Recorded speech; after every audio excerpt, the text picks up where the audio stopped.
ഇംഗ്ലണ്ടിനെതിരായ രണ്ടാം ടെസ്റ്റിന്റെ ഒന്നാം ദിവസം കളി നിർത്തുമ്പോൾ ഇന്ത്യ 5 വിക്കറ്റ് നഷ്ടത്തിൽ 310 റൺസ് നേടി മികച്ച നിലയിൽ. ക്യാപ്റ്റൻ ശുഭ്മാൻ ഗിൽ 216 പന്തിൽ 12 ബൗണ്ടറികളോടെ 114 റൺസെടുത്ത് പുറത്താകാതെ നിന്ന് ഇന്ത്യൻ ഇന്നിംഗ്സിന് നെടുന്തൂണായി. ഇംഗ്ലണ്ട് ടോസ് നേടി ഇന്ത്യയെ ബാറ്റിംഗിനേൽക്കുകയായിരുന്നു.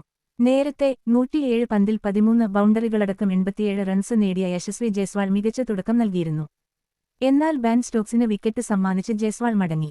കെ.എൽ. രാഹുൽ 2 റൺസ്, കരുൺ നായർ 31 റൺസ് എന്നിവർക്ക് തുടക്കത്തിൽ തന്നെ വിക്കറ്റ് നഷ്ടപ്പെട്ടതോടെ ഇന്ത്യക്ക് നേരിയ തിരിച്ചടി നേരിട്ടു. എന്നാൽ ജയ്സ്വാളും ഗില്ലും ചേർന്ന് 66 റൺസിന്റെ കൂട്ടുകെട്ടുണ്ടാക്കി ടീമിനെ കരകയറ്റി. ഋഷഭ് പന്ത് 25 റൺസ് സംഭാവന ചെയ്തപ്പോൾ നിതീഷ് കുമാർ റെഡ്ഡിക്ക് 1 റൺസ് മാത്രമാണ് നേടാനായത്. ഒന്നാം ദിവസത്തെ അവസാന സെഷൻ ഗില്ലും രവീന്ദ്ര ജഡേജയും 67 പന്തിൽ 41 റൺസ് തമ്മിലുള്ള കൂട്ടുകെട്ടിന് സ്വന്തമായിരുന്നു. ഇവരുടെ 99 റൺസിന്റെ അപരാജിത കൂട്ടുകെട്ട് രണ്ടാം ദിവസത്തിലേക്ക് കടക്കുമ്പോൾ ഇന്ത്യക്ക് നേരിയ മുൻതൂക്കം നൽകി. ഇംഗ്ലണ്ട് ബൌളർമാരിൽ ക്രിസ് വോക്സ് 21 ഓവറിൽ 59 റൺസ് വഴങ്ങി 2 വിക്കറ്റ് വീഴ്ത്തി മികച്ച പ്രകടനം കാഴ്ചവെച്ചു. ബ്രൈഡൻ കാർസെ, സ്റ്റോക്സ്, ഷൊയ്ബ് ബഷീർ എന്നിവർ ഓരോ വിക്കറ്റ് വീതം നേടി. ജോഷ് ടോങ് വീണ്ടും നല്ല റൺസ് വഴങ്ങി. 66 റൺസ് വഴങ്ങിയ ടോങ്ങിന് വിക്കറ്റൊന്നും നേടാനായില്ല.